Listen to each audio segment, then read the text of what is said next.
We're glad you're here. Hooray, hooray! It's Saidanu Kutti Stories time. மெல்ல இருட்டும் அந்த மாலை நேரத்தில் ஒரு குட்டி பெண் தனியாக வீதியில் நடந்து சென்று கொண்டிருந்தார். தெருவிளக்குகள் ஒவ்வொன்றாக எரிய தொடங்கின. சிறிது நேரம் கழித்து அவள் விளையாடி கொண்டிருந்தாள். அங்கே ஒரு குட்டி மாயம் அரங்கேறியது. அவளது நிழல் அவளை போல் நடக்காமல் தனியாக துள்ளி குதித்து விளையாடத் தொடங்கியது. பயப்பட ஒன்றுமில்லை செல்லங்களா, ஒரு குறும்புக்கார இரவு தேவதை தன் மந்திர கரங்களால் அந்த நிழலை தொட்டுவிட்டது.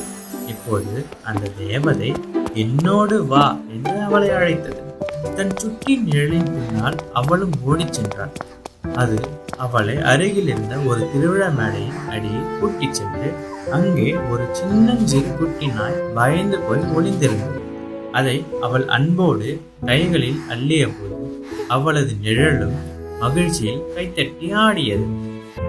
நாம் மற்ற உயிர்களிடம் பாசம் காட்டினால் சுற்றி இருப்பவை எல்லாம் நமக்கு நண்பனாக மாறும் இல்லையா?